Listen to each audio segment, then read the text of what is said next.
Good morning student. आमे पूर्व class रे पढ़े स्वर वर्ण। आज पढ़ा व्यंजन वर्ण। ताले व्यंजन वर्ण का कहती आस जानिबा। जो ध्वनि उच्चारण कलारे पाटी भितरे पवन अटकी जाए बा आघात पाए ताको व्यंजन वर्ण कुहा जाए। व्यंजन ध्वनि सहित स्वर ध्वनि मिसी व्यंजन वर्ण सृष्टि करुछि। ताले व्यंजन ध्वनि सहित स्वर ध्वनि मिसी व्यंजन वर्ण सृष्टि करुछि।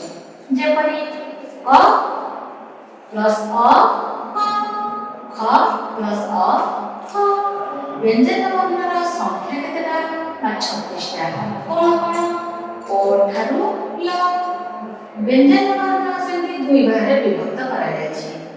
गोटे हला वर्ग व्यंजन आ गोटे अवर्ग व्यंजन। हला से जानिबा वर्ग व्यंजन केते भागे विभक्त। ना वर्ग व्यंजन को आमे 5 भागरे विभक्त करछे। कोन कोन एक रे हला कंठ, 2 रे तालव्य, 3 रे मुद्रण, 4 रे दंत्य और लास्ट अछि ओष्ठ्य। तले जानिबा आमे जानिछे व्यंजन वर्ण दुईटा कोन गोटे हला वर्ग व्यंजन आ गोटे अवर्ग व्यंजन। तले वर्ग व्यंजन केतेटा 25 टा।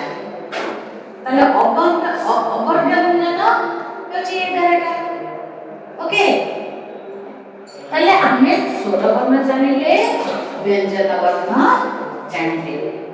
बुझिलो? Thank you.